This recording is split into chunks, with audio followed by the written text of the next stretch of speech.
मेरे छोटे भाई बहन, तो कैसे हैं आप लोग और कैसी चल रही है आपकी बोर्ड 2026 की तैयारी।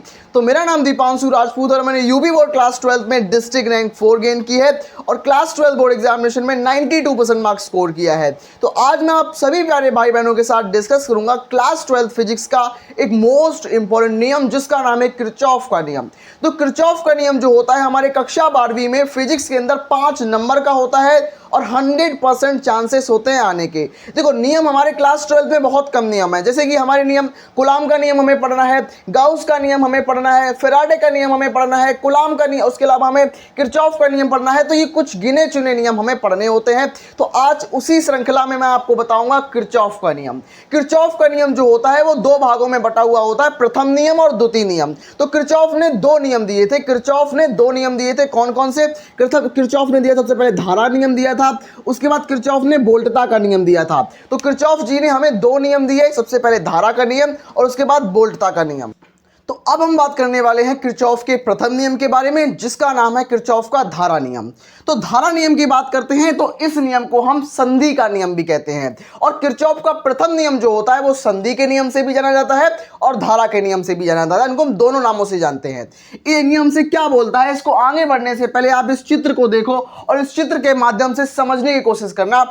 आइए मैं बात करता हूं इसके परिभाषा पर। इसका नियम क्या बोलता है कि किसी परिपथ में किसी संधि पर मिलने वाली समस्त धाराओं का बीजगणितीय योग शून्य होता है। इसका मतलब क्या है? इसका मतलब सामान्य रूप से ये बोला जा रहा है किसी परिपथ में, मेरे पास कोई ये परिपथ है, मेरे पास ये क्या है, मेरे पास ये कोई परिपथ है, एक सर्किट है, इसमें किसी संधि पर मेरे पास क्या है, संधि। संधि का मतलब क्या होता है? जोड़। जैसे कि ये है, दोनों धाराएं जुड़ रही हैं तो इसको बोलेंगे संधि। जहां पर ये जुड़ रही हैं इसको संधि बोलेंगे। तो संधि का मतलब होता है जोड़। जहां पर धाराएं मिल रही हैं उसको बोलेंगे संधि। तो ये एक संधि है, इसकी संधि ये एक संधि है, संधि ये है, ये संधि। संधि को 0 मान लेते हैं, O मान लेते हैं। तो संधि पर मिलने वाली समस्त धाराओं के योग को हम बोलेंगे शून्य। तो 0 होती है, संधि पर जितनी धाराएं मिलती हैं उसका योग जो होता है वो शून्य होता है। मतलब क्या है कि किसी परिपथ में किसी संधि पर, इस संधि पर मिलने वाली समस्त धाराओं का बीजगणितीय योग शून्य होता है। इसका मतलब क्या है कि जितनी धाराएं इसके अंदर आएंगी, मैंने इसमें I1 धारा, ये मेरे पास I1 धारा, मेरे पास I1 धारा है, ये मेरे पास I2 धारा, ये मेरे पास क्या, ये मेरे पास I2 धारा है, ये मेरे पास I3 धारा है, ये मेरे पास I4 धारा और ये मेरे पास I5 धारा है। तो इसमें बोला गया है कि जितनी धाराएं अंदर आएंगी, मतलब I1 और I5 अंदर आ रही हैं, I2 I3 I4 बाहर जा रही हैं, मतलब I2 बाहर जा रही है, I3 बाहर जा रही है, I4 बाहर जा रही है, लेकिन I5 अंदर आ रही है, I1 अंदर आ रही है। तो ये दोनों अंदर आ रही हैं और ये 3 बाहर जा रही हैं। तो ये बोला गया है कि परिपथ में आने वाली धारा, मतलब I इनपुट मतलब परिपथ में आने वाली धारा बराबर होती है परिपथ में बाहर जाने वाली धारा के। मतलब मैं इसमें जितना पानी डालूंगा, मेरे पास ये कंटेनर है और इस कंटेनर में मेरे पास 3-4 छेद हैं। अब ऊपर से जितना मैं पानी डालूंगा ना, नीचे उतना ही तो पानी निकलेगा। सिंपल सी बात है, जितना पानी ऊपर डालूंगा और नीचे से उतना पानी निकलेगा। अगर ज़्यादा पानी डालूंगा तो नीचे से ज़्यादा पानी निकलेगा, अगर कम पानी डालूंगा तो नीचे से कम पानी निकलेगा। इसका मतलब है जितनी आई धारा इसमें जाएगी उसी हिसाब से धाराएं बाहर निकलेगी। इसका मतलब क्या है कि किसी परिपथ में या संधि पर मिलने वाली समस्त धाराओं का बीजगणितीय योग शून्य होता है। यानी कि सिग्मा आई बराबर क्या हो जाएगा, सिग्मा आई मतलब समस्त धारा कितनी हो जाएगी, समस्त धारा का योग शून्य हो जाएगा। मतलब टोटल जो धारा होगी वो शून्य हो जाएगी सिंपल तरीके से। उसके बाद हम क्या करेंगे, उसमें मैं पता है कि आई इनपुट बराबर आई आउटपुट, मतलब जितनी धारा अंदर जाएगी उसके बराबर ही धारा बाहर निकलेगी सिंपल तरीके से। तो क्या होगा, जो आई इनपुट है, आई इनपुट जो है बराबर होगा आई आउटपुट के। मतलब इनपुट का मतलब जो अंदर जा रही है धारा, और बराबर होगा आई आउटपुट के, मतलब जो धारा बाहर जा रही है आउटपुट के बराबर होगी जो धारा बाहर जा रही है।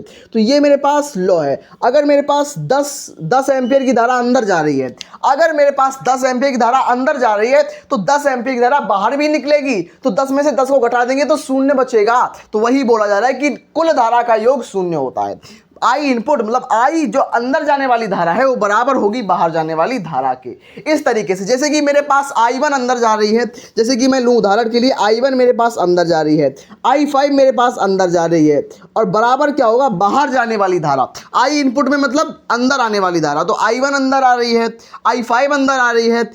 आई आउटपुट में क्या होगा, आई आउटपुट में मतलब बाहर जाने वाली धारा कौन सी होगी, I2 बाहर जा रही है, I2 बाहर जा रही है, प्लस I3 बाहर जा रही है, I3 बाहर जा रही है, प्लस I4 बाहर जा रही है, I4 बाहर जा रही है। तो इस तरीके से हम करेंगे, मतलब अंदर आने वाली धारा बराबर होगी बाहर जाने वाली धारा के। तो सिंपल तरीके से भाई सिंपल रूल है, क्या है कि धारा का नियम बोल दो, इसको हम आवेश का नियम भी बोल देते हैं, संधि का नियम भी बोल देते हैं, कि क्या है कि किसी परिपथ में किसी संधि पर, मेरे पास एक परिपथ है उसमें ये संधि है, मेरे पास ये संधि है, मतलब जहां पर धाराएं मिल रही हैं इसको बोलते हैं संधि, और इसमें मिलने वाली जितनी धाराएं होंगी समस्त धाराओं का बीजगणितीय योग जो होगा वो शून्य होगा, जीरो होगा। क्यों? क्योंकि जो हमारे पास सिग्मा आई बराबर जीरो हो जाता है, क्योंकि आने वाली धारा बराबर होती जाने वाली धारा के, मतलब मेरे पास आने वाली धारा जो है वो 10 है और जाने वाली धारा ये भी 10 है, तो 10 में से 10 को अगर हम घटा देंगे तो कितना आ जाएगा, जीरो आ जाएगा मेरे पास। यही है बिल्कुल सिंपल लॉजिक।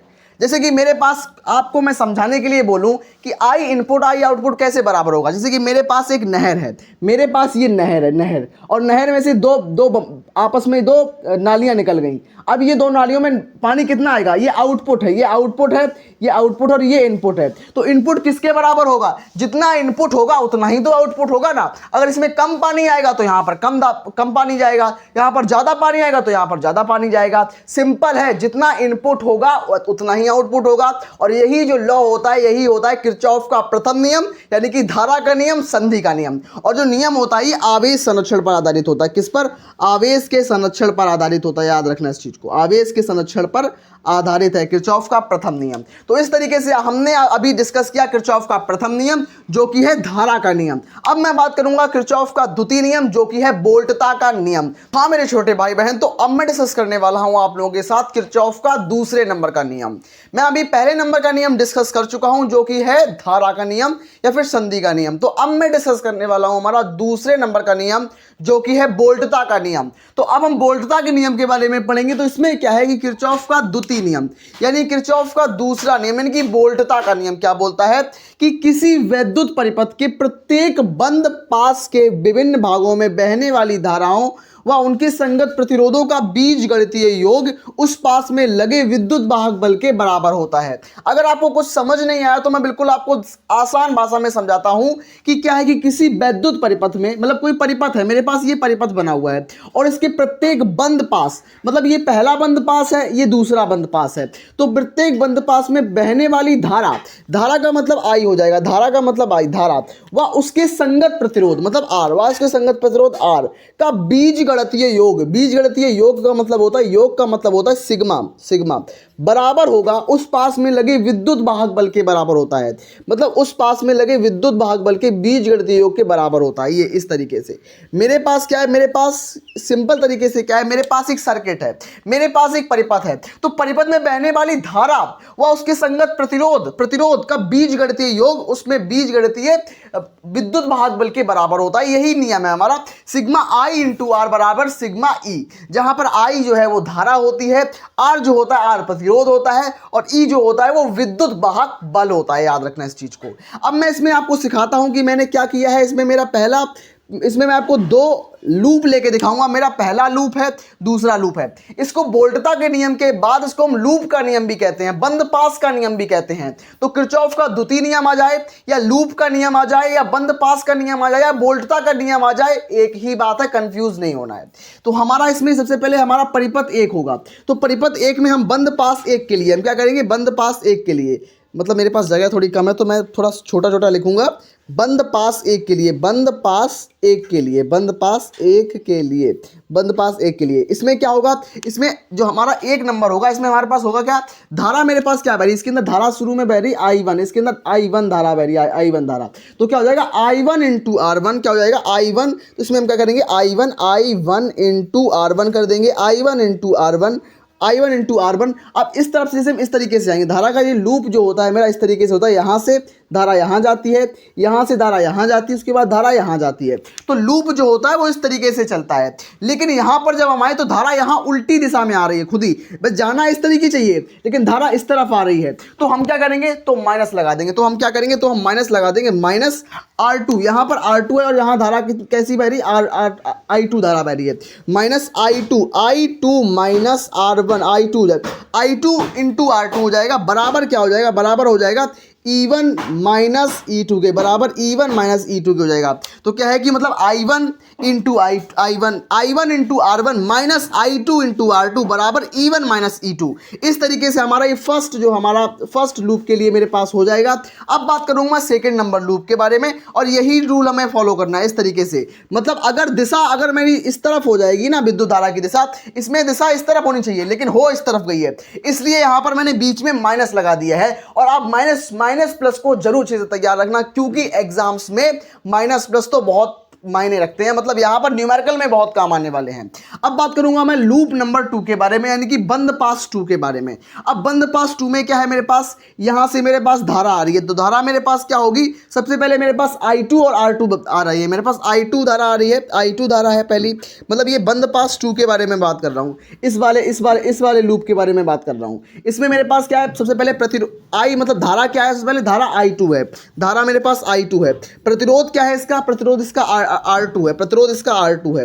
उसके बाद धारा इस तरफ से आ रही है, इस तरफ, तो मतलब धारा की दिशा इस तरफ है इसमें, और अगर इस तरफ दिशा है, अगर इस तरीके से धारा बह रही है तो मतलब पॉजिटिव साइन आएगा।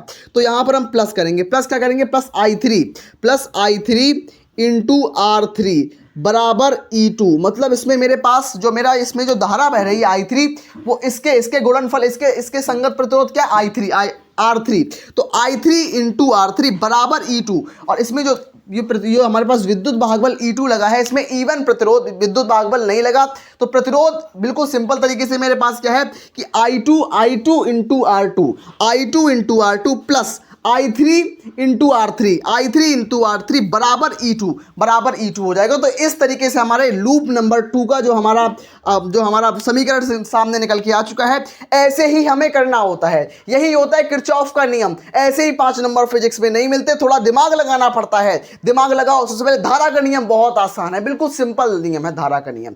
उसके बाद हमारा क्या है, उसके बाद हमारा है ये बंद पास का नियम, लूप का नियम जिसको बोलते हैं। और ये जो नियम होता है वो ऊर्जा के संरक्षण पर आधारित होता है। ये हमारा बोल्टता का नियम है, ये ऊर्जा के संरक्षण पर आधारित है, ऊर्जा के संरक्षण सिद्धांत पर आधारित है।